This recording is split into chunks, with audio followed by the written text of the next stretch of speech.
Hey there, folks. I'm Mark, in affiliation with Spectrum Pulse. And yeah, Kendrick Lamar album bomb. And this, it's Billboard Breakdown. I don't remember. We've had 4 weeks straight of album bombs. I feel like that's necessary to state in context before I go any further, because when I add that I've already reviewed Kendrick Lamar's new project, Mr. Morale and the Big Steppers, at length for 40 minutes, I hope you'll all be a little understanding as to why I might not feel the need to go in with as much depth on the entire project that charted this week, alongside a couple other songs because we can never get off easy here. Now, if you want to see the review, which I recommend, poured a lot into it, please go check it out. But it also does mean that the new album bomb rules are in effect from last week. Please go check out that video if you want additional context as to how I'm structuring things from here on out. But now on to our top 10, where we actually get a hint of stability, at least for now, thanks to First Class by Jack Harlow holding onto the number 1. And you really have radio to thank for this. First Class has surged while holding up enough streaming traction and a sales lead over As It Was by Harry Styles at number 2,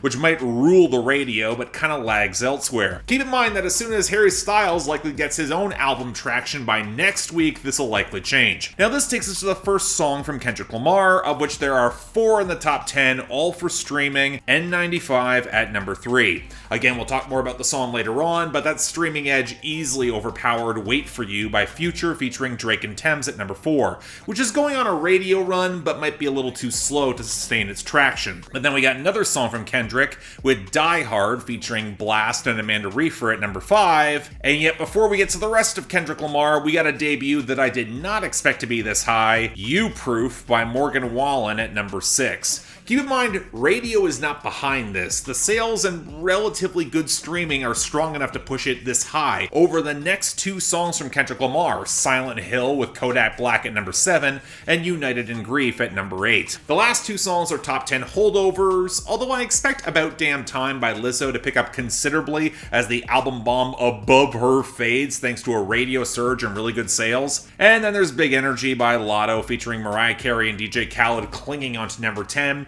mostly because the radio is starting to look very unstable at the current moment. Now this takes us to our losers and dropouts, where I would argue the latter category is actually a lot more interesting, because this many album bombs in rapid succession, a cluster bomb I'll call it, has basically wiped away months of chart hits to be replaced by, well, whatever's coming next. But that means we got our songs that have locked in their year-end list spot off the charts. ABCDEFU by Gale, Industry Baby by Lil Nas X and Jack Harlow, Easy on Me by Adele, Need to Know by Doja Cat, Hours and Hours by Money Long, We Don't Talk About Bruno by the Encanto Cast, and Fingers Crossed by Lawrence Spencer Smith, and then the rest that might come close. I wouldn't put money on Nail Tech by Jack Harlow, Peru by Ed Sheeran and Fireboy DML, or 23 by Sam Hunt clinching anything, but Beers on Me by Dierks Bentley, Braylon, and Hardy might be borderline here. But now on to our losers.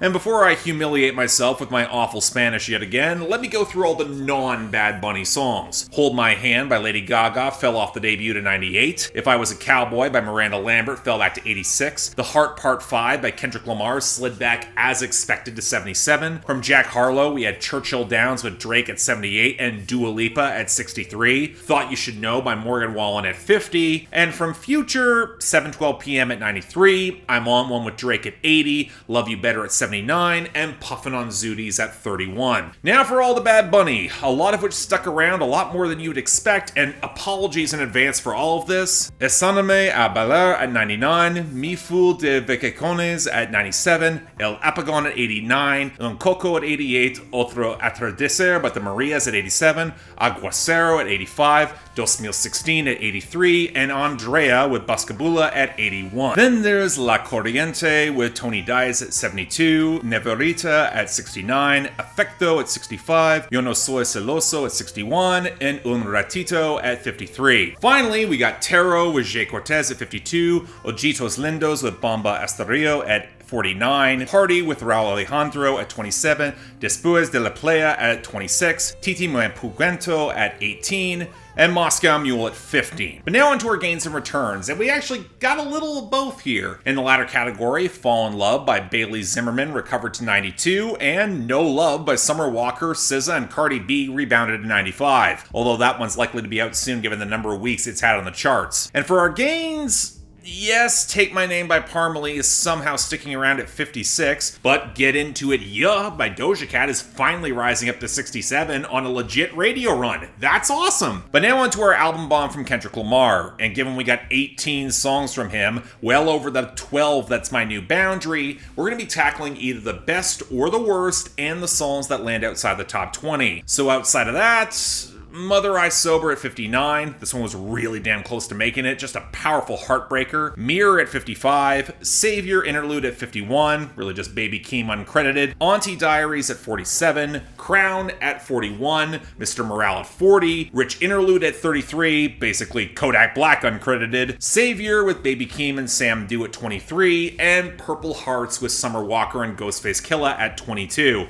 Although this one was really damn close to being covered on Ghostface's verse alone. Swap out Summer Walker for Jhené Aiko and SZA, it had the potential to be one of the album's best. And yet that still gives us a solid 9 songs from Kendrick Lamar in the top 20, not counting the other few new arrivals. So let's get things started with number 29, Cooped Up by Post Malone featuring Roddy Ricch. I've been waiting so long, now I gotta resurface. Anyone else get the impression that Post Malone might be in trouble with this album rollout? Now, according to some back channel information I have, he's apparently driving a pretty hard bargain with Republic to get a better contract and a little bit more money along the way, and the label's playing hardball by basically telling him to sink or swim on the singles he's released with, let's say, restrained promotion, which in comparison with the chart-topping hits of the past 2 albums, it's kind of been shaky, especially as he's never had a formula that seems built for sustained success. But now with this, man, I don't know with this. Not only does the percussion feel very leaden and clunky off the spare piano and the reverb that Louis Bell swallows this in, but the lead vocal melody feels very unsupported by anything behind it. It relies on Post Malone to carry it, how ironic. And when you realize this is just in full-on swaggering flex mode after being cooped up inside with brand name porn where he winds up throwing up in a girl's purse, I mean, it's not all that fun. And if there was any commentary on that, it could be something. But then we get Roddy Ricch in the exact same flexing mold, where the tempo's not fast enough for him to bounce off the song in an interesting way. It just winds up feeling turgid. And coupled with some iffy bass mixing, yeah, not really a lot to recommend here. It's just not especially good. Number 20, Count Me Out by Kendrick Lamar. I love when you count me out. I love when you count me out. Fuck it up, fuck it up, fuck it up, fuck it up, fucking it. Alright, about 9 songs from Kendrick to get through. We're gonna try to keep this brief, and thankfully this is one where that's actually pretty easy. A decent song, not exceptional. The lead off to the second disc, where Kendrick Lamar is forcing himself to get a little more vulnerable, realizing he's in his head way too much, that too many are caught up in the gloss of all this fame, and that's never satisfied him. And for as much as he loves when folks will count him out, he's also very caustically aware that they only reaffirm his own pessimism about himself. I think where the song doesn't really work for me comes more in the production. The guitar sizzle in the pre-chorus seems to imply a bigger drop than we actually get, and for as much as I like the vocal samples around him, the percussion feels very drippy and frail, not as potent as it could be, especially with Kendrick Lamar sounding so lethargic. I mean, again, not bad by any means, not one I would revisit all that much. Number 19, Worldwide Steppers by Kendrick Lamar. Some killers walking zombies trying to scratch that itch. Germophobic hetero. I am not for the faint of heart. My genetic build can build multi-universes. Whereas I was entirely on board for the production on this one, the muted oscillation that bounces off of Kendrick's offbeat flows and darker piano embellishments, it's got this simmering menace that really sets a potent vibe, and then there's a click, we get a more soulful sample for something of a beat switch, and while it's very well executed, I don't know, I'm not sure it's the best way to pay off all this tension. Now, the content is absolutely more charged, as he references his writer's block, trying to focus more on his family, trying to find his center amidst a lot of lingering discomfort in his past, specifically surrounding how and why he has slept with white women in his past. And again, pretty charged moment. And then he lashes out at everything. Some of the points drawing more blood, with the targeting of lack of ethics working under capitalism and the levels of those who exploit the system, especially as when Kendrick Lamar did a food drive in Compton, he wasn't providing healthy food there, so he's not holding himself accountable. Until we get the lines complaining about how everyone is too sensitive and it's killed the creators. Yes, I know, hypocrisy is part of the point, but I don't think that third verse builds up the early sentiments effectively. So no, it's not bad. Again, I think it's a pretty good song, but it could have worked more. But speaking on hypocrisy, number 16, We Cry Together by Kendrick Lamar featuring Taylour Paige. Fuck you, nigga. Nah, fuck you, bitch. Fuck you, nigga. Fuck you, fuck you, fuck you, fuck you, fuck you, nigga. Fuck you, bitch. Nah, fuck you. I've gone back and forth on this one, and now I ultimately think it's the best song on the album. Opening with a gorgeous Florence and the Machine sample, the production from Alchemist gets grimy and nasty as Kendrick and Taylour Paige play a couple that are going at each other with uncomfortable viciousness. Now, I've drawn a lot of comparisons to this song with cuts like Both Sides of a Smile by Dave, which I think is a little bit more apt than calling this a version of Eminem's Kim, because despite the venom in the argument, it's for one, two sides, and there's a theatricality that builds some distance for the audience. Not just in the tap dancing at the end of the song, where you can tell that they aren't getting to the real conversation here, but where you realize that these characters are more archetypes than factual, both immediately flawed as they gaslight each other in sequence, call the other out for losing control of their emotions, some pretty flagrant cheating, and then all the societal factors that come into play, where the ex-POS in chief, Harvey Weinstein, and R. Kelly are all exposed, all mentioned, and hypocrisy is in every corner. It's the sort of song where many call the argument very uncomfortable because it goes right past good taste, and nobody is explicitly right, but that's why it feels real. It's lived in, where by the end they're having sex and sticking together to untangle their own issues, which might be the most real part of the entire track. Couple that with some fantastic performances and some really nice rhyming structures all the way through. It's probably my favorite song on the project. Followed by number 13, Rich Spirit by Kendrick Lamar. Stand strong. Stop playing with me before I turn you to a song. Stop playing with me before I turn you to a song. I was a little bit surprised how much this one has really stuck with me, given how I don't think the hooks are very strong as a whole across Mr. Morale and the Big Steppers, but this low-key song got in and it really stuck. The eerie melody off the bass, echoing ad-libs, chimes, and brittle percussion, it's so West Coast in the groove, it feels like something that maybe even Vince Staples could ride. And while Kendrick's flow is very reserved and low-key, he gets in his pocket perfectly as he explores vanity and ego, where for as much as his celebrity has brought him a lot of success, that's not integrity, where moving quietly offline and keeping to a more ascetic lifestyle serves him better. And while he might be riding in the streets and have to compromise some of that spirit in order just to stay alive, and a song like this necessarily rides on ego, and Kendrick knows it, he just prays that those who showcase so much more out in front actually put the actions behind their words. I mean, great groove, probably my favorite hook on the album. Terrific song. Number 11, Father Time by Kendrick Lamar featuring Sampha. No chase on me, no chase on me, no chase on me, no chase on me, no chase. I mean, it's fantastic to see Sampha here as the strings crumble and the tap dancing and inverted samples supporting some wicked boom bap crunch. But how is it that we don't have another Sampha album? It's been since 2017. I wasn't even the biggest fan of that project, but I was still curious to hear where the hell he was gonna go. But anyway, this is Kendrick Lamar drilling into daddy issues. Nice to call back to a sound that many black fathers might find familiar, where he tries to be stoic, suppress emotions, clamp down on humanity in order to survive, where Kendrick's smart smartly does not say toxic masculinity, even as everything here untangles roots into it. And yet while I love that second verse where it highlights how shunned his own relief, or how when his grandmother died, his father went back to work in service of capitalism rather than actually grieving, I do think that line about Kanye and Drake making up to be kind of a annoying and obtrusive misstep. It assumes good faith on behalf of the both these men when that's a charitable interpretation of their backstabbing that goes back over a decade, and it kind of undercuts the more personal focus here.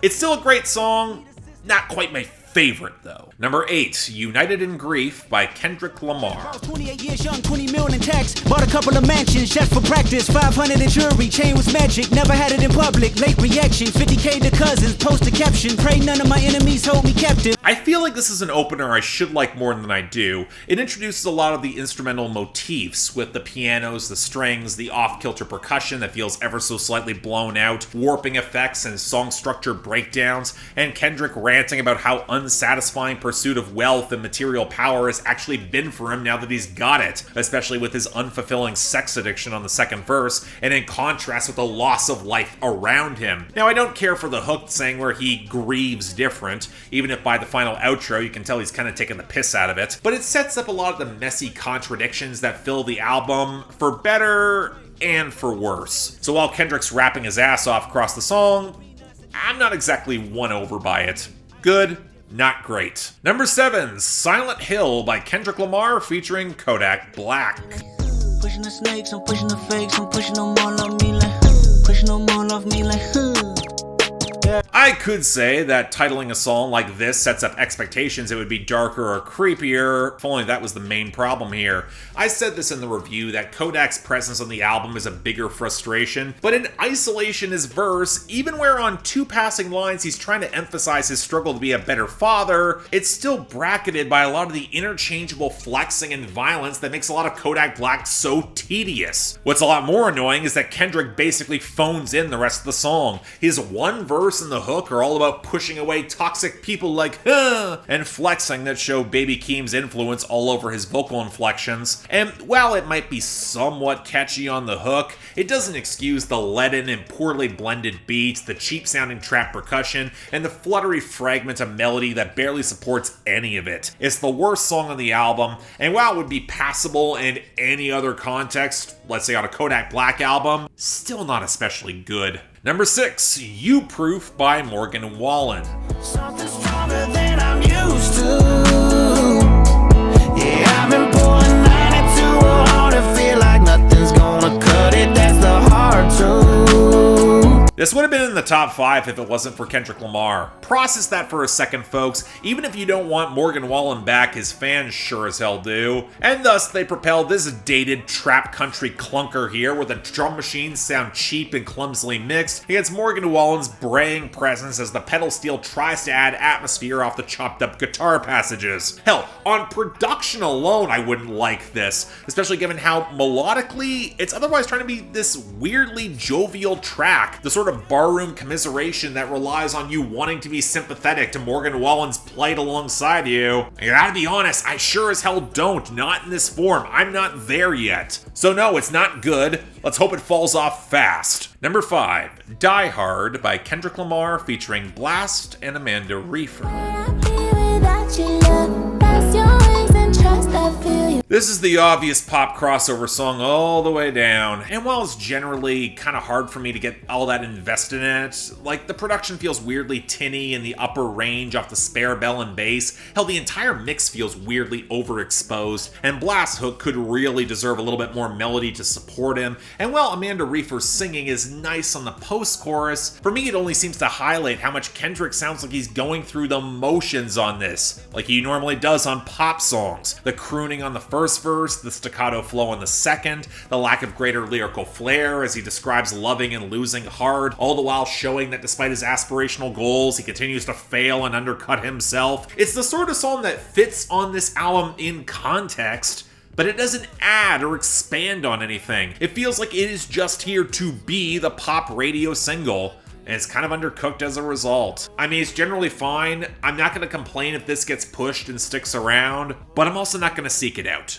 Just saying. And finally, number 3, N95 by Kendrick Lamar. 2 ATMs, you stepping to what? You out of pocket. Who you think they talk about us? You out of pocket. Who you think they copy up for us? God, this song was so close to being great, it's exasperating. The synth build-up, the piano crescendo, even with the cheaper sounding trap percussion, it sounds like Kendrick can ramp up the song effectively as he challenges everyone to take off their masks, be it brand name flexing, the fakery of the music industry, the capitalist aspirational narrative, or the fake deep progressivism that's not backed up by action. It's a call out to the audience to expose themselves without those layers, find the human, the shades of gray, and yeah, it's ugly. It's rife with hypocrisy. Kendrick does not set himself above any of it. It's all about a song targeting the mediocre, the liars, everyone who cannot back up what they say. So naturally, this is the song where Kendrick Lamar references dismissal of critics and cancel culture,